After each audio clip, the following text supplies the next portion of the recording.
പ്രിയ ശ്രോതാക്കൾക്ക് നമസ്കാരം. ജൈന രാമായണ ചിന്തകളുടെ ഈ വേദിയിലേക്ക് ഏവർക്കും ഒരിക്കൽ കൂടി സ്വാഗതം. ജയ ജിനേന്ദ്ര.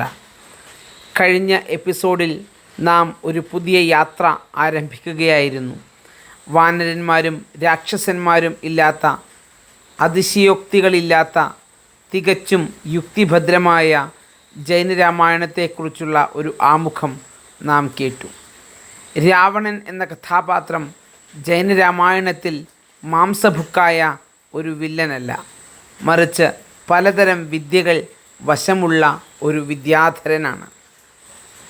ഇത് നാം ഇന്നലെ കഴിഞ്ഞ എപ്പിസോഡിൽ മനസ്സിലാക്കിയല്ലോ. ഇന്ന് നാം രാവണൻ്റെ ജനനത്തിലേക്കും ബാല്യത്തിലേക്കുമാണ് സഞ്ചരിക്കുന്നത്. നമ്മളിൽ പലരും കേട്ടുവളർന്ന 10 തലയുള്ള രാവണൻ എന്ന സങ്കല്പത്തിനു പിന്നിലെ യഥാർത്ഥ യുക്തി എന്താണെന്ന് ഇന്നത്തെ പ്രഭാഷണത്തിലൂടെ നമുക്ക് മനസ്സിലാക്കാം. ആദ്യമായി രാവണൻ്റെ ജനനം വിദ്യാധരന്മാരുടെ നാടായ ലങ്ക. വാൽമീകി രാമായണത്തിൽ നാം കേട്ടിട്ടുള്ളതുപോലെ പുലസ്ത്യ മഹർഷിയുടെ കൊച്ചുമകനായ വിശ്രവസിനും കൈകസിക്കും ജനിച്ച മകനാണ് രാവണൻ എന്നത് ജൈനരാമായണത്തിലും സമാനമാണ്. എന്നാൽ പേരുകളിൽ ഇവിടെ ചെറിയ മാറ്റങ്ങളുണ്ട്. ഇവിടെ പിതാവിൻ്റെ പേര് രത്നശ്രവസ് എന്നും മാതാവിൻ്റെ പേര് കൈകസി എന്നുമാണ്. അതായത് വിശ്രവസ് എന്ന പേര് ഇവിടെ രത്നശ്രവസ് എന്നായി മാറുന്നുണ്ട് എന്ന് മാത്രം. ഇതിൽ കൈകസി രാക്ഷസിയല്ല, മറിച്ച് ആകാശസഞ്ചാരവും രൂപം മാറാനുമുള്ള കഴിവുള്ള വിദ്യാധര സ്ത്രീയായാണ്. രണ്ടുപേരെയും വിദ്യാധരന്മാരായാണ് ജൈനരാമായണം ചിത്രീകരിച്ചിരിക്കുന്നത്. വിദ്യാധരന്മാർ എന്നത് നിരവധി കഴിവുകളുള്ള, നിരവധി സിദ്ധികളുള്ള ഉന്നതകുല ജാതരായിരുന്നു. ത്രികൂട പർവ്വതത്തിന് മുകളിലുള്ള അതിമനോഹരമായ ലങ്കാപുരിയായിരുന്നു അവരുടെ രാജ്യം. രത്നശ്രവസിനും കൈകസിക്കും ഒരു ആൺകുഞ്ഞ് ജനിച്ചു. വളരെ സുമുഖനായ തേജസ്സുള്ള ഒരു കുഞ്ഞ്. അതെ, രാവണൻ ജനിച്ചത് 10 തലയോടുകൂടിയ ഭീകരരൂപിയായല്ല, ഒറ്റത്തലയുള്ള അതിസുന്ദരനായ ഒരു സാധാരണ കുഞ്ഞായാണ് രാവണൻ ഈ ഭൂമിയിൽ എത്തിച്ചേർന്നത്. കാർമേഘത്തിൻ്റെ നിറമുള്ള ആ കുഞ്ഞിന് മാതാപിതാക്കൾ നൽകിയ പേര് ദശമുഖൻ എന്നായിരുന്നു.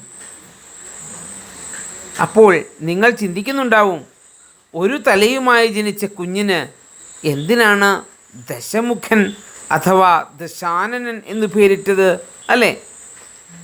അവിടെയാണ് ജൈനരാമായണം രചിച്ച വിമലസൂരിയുടെ യുക്തി നാം മനസ്സിലാക്കേണ്ടത്. ആ കഥ ഇങ്ങനെയാണ്. കുഞ്ഞ് ജനിച്ച സന്തോഷത്തിൽ പിതാവ് രത്നശ്രവസ് തൻ്റെ പ്രിയ പത്നിയായ കൈകസിക്ക് അതിമനോഹരമായ ഒരു സമ്മാനം നൽകി. അമൂല്യമായ 9 രത്നങ്ങൾ പതിപ്പിച്ച ഒരു മാലയായിരുന്നു അത്. അതായത് നവരത്നമാല. ലോകത്തിൽ മറ്റാർക്കുമില്ലാത്തത്ര തിളക്കമുള്ള മാന്ത്രിക ശക്തിയുള്ള ഒരു രത്നമാലയായിരുന്നു ആ നവരത്നമാല. ഒരു ദിവസം കൈകസി ആ നവരത്നമാല തൻ്റെ അരുമയായ കുഞ്ഞിൻ്റെ കഴുത്തിൽ അണിയിച്ചു. ആ മാല നെഞ്ചോട് ചേർന്ന് കിടന്നപ്പോൾ ഒരത്ഭുതം സംഭവിച്ചു. ആ കുഞ്ഞിൻ്റെ കഴുത്തിന് ചുറ്റും കിടക്കുന്ന 9 വലിയ രത്നങ്ങളിലും ആ കുഞ്ഞിൻ്റെ സുന്ദരമായ മുഖം കണ്ണാടിയിലെന്ന പോലെ പ്രതിഫലിച്ചു. മധ്യത്തിൽ കുഞ്ഞിൻ്റെ യഥാർത്ഥ മുഖം, അതിന് ചുറ്റിലുമുള്ള 9 രത്നങ്ങളിൽ ആ മുഖത്തിൻ്റെ 9 പ്രതിബിംബങ്ങൾ, അങ്ങനെ ആകെ 10 മുഖങ്ങൾ. ഈ അപൂർവ കാഴ്ച കണ്ടതുകൊണ്ടാണ് കൈകസി തൻ്റെ പുത്രന് ദശാനനൻ എന്ന പേര് നൽകിയതത്രേ. എത്ര മനോഹരമായ യുക്തിയാണിത് എന്ന് നോക്കൂ.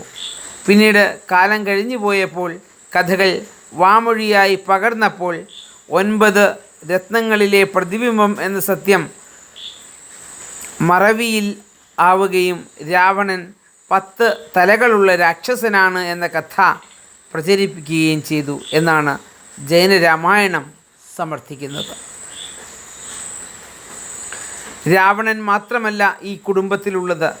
രാവണന് ശേഷം കൈകസിക്ക് ജനിച്ച മകനാണ് കുംഭകർണൻ. വാൽമീകി രാമായണത്തിൽ 6 മാസം ഉറങ്ങുകയും 6 മാസം ഉണർന്നിരിക്കുകയും ചെയ്യുന്ന ഭീമാകാരനായ കുംഭകർണനെ കുറിച്ച് നാം കേട്ടിട്ടുണ്ട്. എന്നാൽ ജൈനരാമായണത്തിൽ അദ്ദേഹം അങ്ങനെയല്ല. കുംഭകർണൻ വളരെ ബുദ്ധിമാനായ ഉണർവും പ്രസരിപ്പുമുള്ള ഒരു വിദ്യാധരനായിരുന്നു. 6 മാസം ഉറങ്ങുകയല്ല, മറിച്ച് വിദ്യകൾ നേടാൻ വേണ്ടി അദ്ദേഹം മാസങ്ങളോളം കഠിനമായ തപസ്സിൽ മുഴുകുമായിരുന്നു. ആ ധ്യാനത്തെയാണ് പിന്നീട് ഉറക്കമായി മറ്റ് പുരാണങ്ങൾ ചിത്രീകരിച്ചത് എന്ന് വിമലസൂരി ആചാര്യൻ പറയുകയാണ്. പിന്നീട് ജനിച്ച വിഭീഷണനും അതിനുശേഷം ചന്ദ്രനഖ എന്ന മകളും ഈ ദമ്പതിമാർക്ക് ജനിച്ചു. വാൽമീകി രാമായണത്തിലെ ശൂർപ്പണഖ തന്നെയാണ് ഇവിടെ ചന്ദ്രനഖ എന്ന പേരിൽ അറിയപ്പെടുന്നത്. ശൂർപ്പണഖ എന്നാൽ മുറം പോലെയുള്ള നഖം ഉള്ളവൾ എന്നാണ് അർത്ഥം. എന്നാൽ ജൈനകാവ്യത്തിൽ അവൾ ചന്ദ്രനെപ്പോലെ തിളങ്ങുന്ന നിറമുള്ള നഖമുള്ളവളാണ്. അതുകൊണ്ടാണ് ചന്ദ്രനഖ എന്ന പേര് വന്നത്.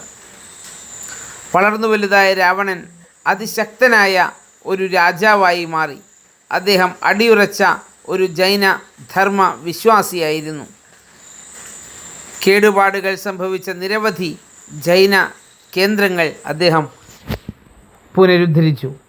മാംസമോ മദ്യമോ തൊടാതെ കറകളഞ്ഞ ജീവിതം നയിച്ചു അദ്ദേഹം. അതിലുപരി അദ്ദേഹം ഒരു വലിയ വ്രതമെടുത്തിരുന്നു. തന്നെ ആഗ്രഹിക്കാത്ത പല സ്ത്രീകളെ താൻ ഒരിക്കലും കാമിക്കുകയോ സ്പർശിക്കുകയോ ചെയ്യില്ല എന്നതായിരുന്നു ആ വ്രതം. ഇത്രയും ഉന്നതനായ മൂല്യങ്ങളോട് കൂടിയ ആ രാവണന് പിന്നീട് എന്താണ് സംഭവിച്ചത് നമുക്ക് നോക്കാം. അടുത്ത ഭാഗങ്ങളിൽ രാവണന് പറ്റിയ പ്രശ്നം എന്താണ്, ഇത്രയേറെ ഉന്നതനായ ശ്രേഷ്ഠനായ വ്യക്തിയായിട്ട് പോലും എന്തൊക്കെയാണ് അദ്ദേഹത്തിൻ്റെ ജീവിതത്തിലെ ദുരന്തങ്ങൾക്ക് കാരണമായത് എന്നൊക്കെ വരുന്ന എപ്പിസോഡുകളിൽ നമുക്ക് വിശദമായി ചർച്ച ചെയ്യാം. സുഹൃത്തുക്കളെ, ഇന്നത്തെ പ്രഭാഷണത്തിൽ നാം കണ്ടത് മറ്റൊരു രാവണനെയാണ്. സൽഗുണസമ്പന്നനായ ജൈനക്ഷേത്രങ്ങൾ സംരക്ഷിക്കുന്ന, സ്ത്രീകളോട് അതീവ ബഹുമാനത്തോടു കൂടി പെരുമാറുന്ന ഒരു വിദ്യാധര രാജാവ്. 9 മുഖങ്ങളിലെ പ്രതിബിംബം കൊണ്ട് ദശമുഖനായ ആ ദശാനനൻ. ഇപ്പോൾ സ്വാഭാവികമായും നിങ്ങളുടെ മനസ്സിൽ ഒരു ചോദ്യം ഉറപ്പായും ഉണ്ടാകും.